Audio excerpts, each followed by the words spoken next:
கர்த்தருடைய பரிசுத்த நாமத்துக்கு மகிமை உண்டாவதாக. கர்த்தர் உங்களை உங்களுடைய ஆச்சரிப்பாராக. இன்றைக்கு தியானிக்கும்படி எடுத்துக்கொண்ட வேத பகுதி மத்தேயு எழுதின சுவிசேஷம் 4ஆம் அதிகாரம் 4ஆம் வசனம். அவர் பிரதியுத்தரமாக, மனுஷன் அப்பத்தினாலே மாத்திரமல்ல, தேவனுடைய வாய்ந்து புறப்படுகிற ஒவ்வொரு வார்த்தையினாலும் பிழைப்பான் என்று எழுதியிருக்கிறதே என்றார். தியானம் செய்வோம். கிருபையுள்ள பிதாவே, இந்த வார்த்தையும் வருகிறேன். இதை கொண்டு உடைய ஜனத்தை ஆசீர்வதித்தருளும், சந்தித்தருளும். கிறிஸ்து இயேசு மூலம் தாழ்பணிந்து கேட்கிறேன் பிதாவே. இந்த நாட்களை நாம் விசேஷப்படுத்தி 40 நாள், அதை தொடர்ந்து பெரிய வெள்ளி, ஈஸ்டர், இவர்களுக்கு காரியங்களை சபை முற்பிதாக்கள் தேவபக்திக்கு ஏதுவாக நியமித்து வைத்திருக்க அந்த நாட்களில் ஆண்டவர் இயேசு கிறிஸ்து அவர் உபவாசம் பண்ணுவதற்கு முன்பாக அவர் யோவான் சாணனாலே ஞானஸ்நானம் பெற தேவநீதியை நிறைவேற்றினார் என்பதை கடந்த வாரத்திலே பார்த்தோம். இப்பொழுது 40 நாள் அவர் உபவாசத்தை முடித்து 41ஆவது நாளிலே அங்கே சோதனைக்காரன் வந்து அவளதில் ஒரு சோதனையை நடத்துகிறார். இந்த சோதனை என்னவென்றால், 40 நாள் உபவாசம் பண்ணின பின்பு இயற்கையாக மனிதனுக்கு ஏற்படுகிற பசி, உணவு சாப்பிட வேண்டும் என்கிற எண்ணம், ஏதோ மனுஷகுமாரனாக இருந்த ஆண்டவர் இயேசுக்கு வந்தது. அவருக்கு பசி உண்டாயிருக்கிறது. அந்த நேரத்தில் சத்ருபிதாது சோதனைக்காரன், நீர் தேவனுடைய குமாரனே ஆனால் இந்த கல்லுகள் அப்பங்களாகும்படி செய்யும் என்று அங்கே வந்து அவளதில் பேசுவதை 4:3 பார்க்கிறோம். அந்த நேரம் ஆண்டவர் இயேசு பழைய ஏற்பாட்டில் சொல்லப்பட்டிருக்கிற ஒரு வசனத்தை எடுத்து, வார்த்தையை எடுத்து அவனுக்கு மறு உத்தரவு கொடுக்கிறார். அது உபாகமம் 8ஆம் அதிகாரம் 1ஆம் வசனத்தில், மனுஷன் அப்பத்தினால் மாத்திரம் அல்ல, கர்த்தருடைய வாயிலிருந்து புறப்படுகிற ஒவ்வொரு வார்த்தையினாலும் பிழைப்பான் என்பதை அங்கே இஸ்ரவேல் ஜனத்துக்கு ஆண்டவர் சொன்ன காரியத்தை ஆண்டவர் எடுத்து சொல்கிறார். ஆகாரம் என்பது ஒரு மனிதருக்கு மிக முக்கியம். ஏன்? ஆகாரம் இருந்தால்தான் இந்த சரீரத்தில் பலன் உண்டாகும். சரியான ஆகாரத்தை அவன் சாப்பிடுவானால் சுகமாகவும் அவன் வாழ முடியும். ஆகவே பலனும் சுகமும் இருக்க மனிதனுக்கு இந்த உலகத்தில் ஆகாரம் தேவை. இது எல்லாருக்குமே தெரியும். அது ஆண்டியாக இருந்தாலும் சரி, அரசனாக இருந்தாலும் சரி, ஆகாரம் என்பது மனித வாழ்க்கைக்கு எவ்வளவு முக்கியமோ அதே போல் மனுஷனுடைய ஆன்மீக வாழ்க்கைக்கு இந்த சரீரத்துக்கு ஒரு ஆகாரம் தேவை, தண்ணீர் தேவை, ஓய்வு தேவை. அதே போல் இந்த சரீரத்துக்கு உடற்பயிற்சி தேவை என்பது இருக்கிறது போல, மனிதனுடைய ஆன்மீக வாழ்க்கைக்கு, ஆன்மாவுக்கும் ஒரு ஆகாரம் தேவை. இந்த சரீர ஆகாரம் அவனுடைய ஆன்மீக ஆகாரத்தை கொடுக்காது, அல்லது அவனுடைய ஆன்மீகத்திற்கு சமாதானம், சந்தோஷம், இளைப்பாறுதல், விடுதலை, பலன், சுகத்தை தராது. இது சரீரத்துக்கு மாத்திரம்தான் உதவும். அப்படியானால் ஆன்மீகத்திற்கு என்ன செய்வது? என் இருதயத்தில் இளைப்பாறுதல் இல்லையே, மனதிலே அமைதி இல்லையே, என் வாழ்க்கையில் எப்பொழுதும் போராட்டம் இருந்து கொண்டிருக்கிறது. தெய்வம் ஏன் என்னை இப்படி படைத்தார்? தெய்வம் என்று ஒருவர் உண்டா? இருந்தால் இந்த வேதனைகள் நாம் உண்டாகுமா என்ற பலவிதமான கேள்விகள் மனதில் எழும்பி அவருக்கு விடை காண முடியாதபடிக்கு மனிதன் எப்படி தவித்து கொண்டு இருக்கிறானோ அவனுடைய வாழ்க்கைக்கு அந்த கேள்விகளுக்கு பதில் கொடுக்கும்படிதான் ஆண்டவர் இயேசு சொல்கிறார், மனுஷன் அப்பத்தினாலே மாத்திரம் அல்ல. இந்த உலகத்திற்கு இந்த உணவு, சம்பாத்தியம், ஐஸ்வர்யம், வசதிகள் எவ்வளினால் மாத்திரம் அல்ல, இதற்கு மேலாக ஒன்று இருக்கிறது. ஏன்னால்தான் கடவுள் நம்பிக்கை உடையவர்கள் யாராக இருந்தாலும் அவர்கள் தெய்வத்தை தேடி போவதற்கு காரணம் இந்த சரீர தேவை என்று மாத்திரம் அல்ல, ஆன்மீக தேவைக்கு அவர்கள் தேடுகிறார்கள், அமைதியை தேடுகிறார்கள். இப்படியான இந்த அமைதியை கொடுக்க முடியாதபடிக்கு மனித வாழ்க்கையை சமாதானமற்றதாய், சந்தோஷமற்றதாய், தேவ பக்தி இருந்தும் தேவ உறவு இல்லாததாய், தெய்வீக நம்பிக்கை இருந்தும் தேவனை குறித்த அறிவில்லாததாக வாழ வைப்பதற்கு அல்லது தெய்வத்திற்கும் மனிதனுக்கும் தடையாக இருப்பது மனித வாழ்க்கையில் அவனுக்குள் இருக்கிற பாவம்தானே தவிர வேறு எதுவும் இல்லை. நீங்கள் தெய்வ நம்பிக்கை உடையவர்களாக இருக்கலாம் அல்லது தெய்வ நம்பிக்கை இல்லாதவர்களாக இருக்கலாம். மனசாட்சி என்று ஒன்று இருக்கிறது அல்லவா? அந்த மனசாட்சி நீங்கள் செய்வது சரியா தவறா என்று சொல்லுகிறது.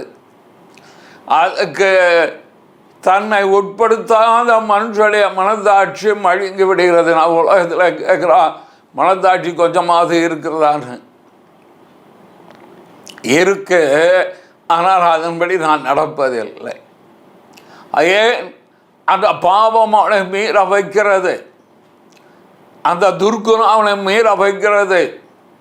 அவனுக்குள் இருக்கக்கூடிய ஆசை, இச்சைகள், தவறான நோக்கங்கள், தவறான எண்ணங்கள் அவனை தவறான பாதையில் நடத்துகிறது. ஒரு பக்கம் தேவ பக்தி, ஒரு பக்கம் விரதம், ஒரு பக்கம் அவனுக்கு உபவாசம், இது எல்லாம் இருக்கிறது.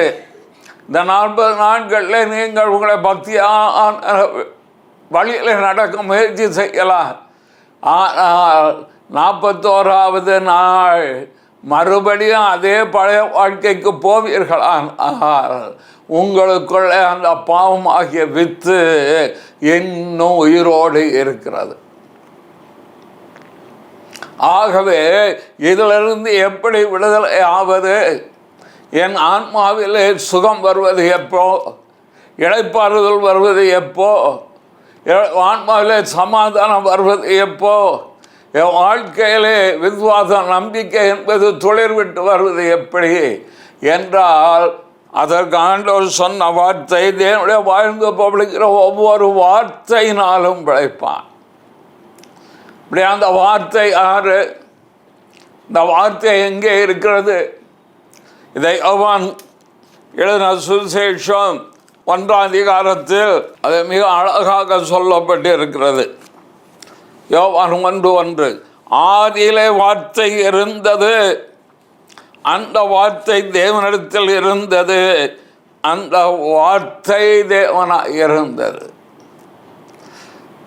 வார்த்தையாக இருந்த தேவன் அல்லது தேவனுடைய வாயிலிருந்து புறப்பட்ட அந்த வார்த்தை வெளிச்சம் உண்டாகிறது என்றாரே, வெளிச்சம் உண்டாயிற்று. அந்த வார்த்தை ஜீவனாக அவர் வெளிப்பட்டார். அவர் இந்த உலகத்தில் அந்த வார்த்தை மனித ரூபம் எடுத்தவராக மனுஷ சாயலில் அவர் இயேசு என்கிற நாமத்திலே வெளிப்பட்டார். அவர்தான் ஆண்டவர் இயேசு சொன்னார், யோவான் எழுதின சுவிசேஷம் 6ஆம் அதிகாரத்தில் தான் யார் என்பதை அவர் வெளிப்படுத்தி கொடுக்கிறார். தேவனுடைய வாயிலிருந்து புறப்படுகிற ஒவ்வொரு வார்த்தை என்றால் உங்கள் ஆன்மாவுக்கு தேவையான ஒரு உணவு இருக்கிறது. அந்த உணவு வேறு எதுவும் அல்ல, அந்த உணவு நானே என்கிறார். யோவான் எழுதின சுவிசேஷம் 6:35 இயேசு அவளை நோக்கி, ஜீவ அப்பம் நானே, ஜீவ உணவு நானே, உயிர் கொடுக்கும் உணவு நானே, உன்னை வாழ வைக்கும் உணவு நானே. எனதில் வருகிறவன் ஒரு காலம் பசி அடையான். உன்னுடைய ஆன்மா பசிக்கிறது அல்லவா? தெய்வத்தை தேடி, தேவ சாயலை தேடி, தேவ சமாதானம் தேடி, தெய்வீக சந்தோஷத்தை நாடி உன் ஆன்மா தேடிக்கொண்டே பசியாக இருக்கிறது அல்லவா? அந்த பசியை போக்குற உணவு நானே என்று ஆண்டவர் சொல்கிறார். உன் ஆன்மாவுடைய பசியை நீக்கிற உணவாகவே நான் வந்தேன். எப்படி இந்த உலகத்தில் பாவ மாம்சத்தின் சாயல் எடுத்து சிலுவையில் உன் பாவத்திற்காக மரித்து 3ஆம் நாள் உயிர்த்தெழுந்து இன்றைக்கு நான் உயிரோடு கூட இருக்கிறேன். ஆகவே என்னிடத்தில் வருகிறவன் ஒரு காலம் பசியடையான். என்னை நீ ஏற்றுக்கொள்வாயானால், என் மேல் நீ உன் விசுவாசத்தை வைப்பாயானால், என் பாவத்திற்காக நீங்கள் ஆண்டவர் இயேசுவே சிலுவையில் மரித்து 3ஆம் நாள் உயிர்த்ததற்கென்று விசுவாசம் உடையவளாக ஆகும்போது ஆன்மாவுடைய பசியை அவர் திருப்திப்படுத்துகிறார். பாவ மன்னிப்பு உண்டாகிறது, பாவத்திலிருந்து விடுதலை உண்டாகிறது, இருளிலிருந்து வெளிச்சத்தை பிரகாசிக்கப்பட்ட தேவன் கிறிஸ்து இயேசுவின் முகத்தில் உள்ள அறிவாகிய ஒளியை தோன்ற பண்ணும் பொருட்டாக அப்படி இருதயத்தில் அவர் பிரகாசிக்கிறார். உன் ஆன்மாவிலே ஒரு வெளிச்சம், ஒரு ஆன்மாவிலே ஒரு புத்துணர்வு, உன் ஆன்மாவிலே ஒரு நம்பிக்கை, உன் ஆன்மாவிலே ஒரு பெரிய விசுவாசம். உன் ஆன்மா உணவினாலே இயேசு கிறிஸ்துவின் மேல் வைக்கக்கூடிய இந்த கிருபாதார பலியினாலே பாவ மன்னிப்பாகிய மீட்போடு நித்திய ஜீவனையும் பெற்றுக்கொள்கிறது. அது மாத்திரமல்ல, என்னிடத்தில் விசுவாசமாயிருக்க ஒரு காலம் தாகம் அடையான். தாகம் எடுக்கிறது அல்லவா, தண்ணீர் குடிக்கிறோம் அல்லவா, அதே போல ஆவிக்குரிய ஒரு தாகம். அது எப்படி? தாகமுள்ள ஒரு மனுஷன் ஒரு நீர் சுனையை கண்டு எடுத்து அந்த தாகத்தை தீர்த்து கொள்வது போல கிறிஸ்து இயேசுக்குள் இருக்கும் ஜீவன் நம்முடைய தாகத்தை தீர்த்துவிடும். ஆவே அவர் சொன்னார், நானே வழியும் சத்தியம் ஜீவனுமாய் இருக்கிறேன். என்னிடத்தில் வருகிறவன் ஒரு காலம் தாகமடையான்.